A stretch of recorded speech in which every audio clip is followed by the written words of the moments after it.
పూరా లోకల్. ఈరోజు మనందరం కూడా గుర్తుపెట్టుకోవాల్సింది, ఇక్కడికి వచ్చినప్పుడు అవతల పార్టీ వాళ్ళు కూడా మనం ఎగతాళి చేయాల్సిన అవసరం లేదు. ప్రజలు పనిష్మెంట్ ఇచ్చారు.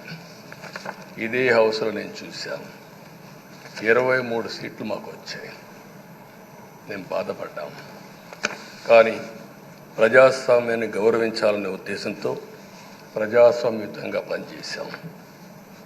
23వ తారీఖు ఎన్నికల రిజల్ట్స్ వస్తే దాన్ని వక్రీకరించి 23వ తారీఖున దేవుడు రాసిన స్క్రిప్ట్ ఇది, మీకు 23 సీట్లు వచ్చాయని మాట్లాడారు.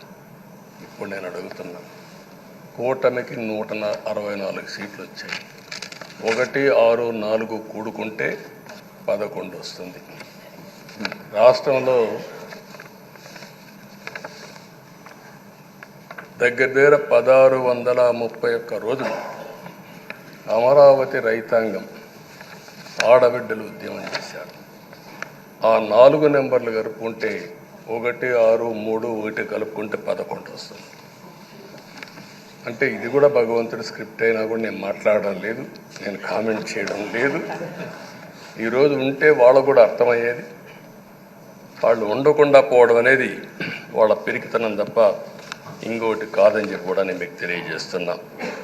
అయితే నేను ఇక్కడుండే సభ్యులను కూడా మిమ్మల్ని కోరుతున్నా, మనం ప్రజా సమస్యలపైన దృష్టి పెట్టాలి తప్ప వీళ్ళ మీద కాదని చెప్పి కూడా నేను మీకు తెలియజేసుకుంటున్నాను.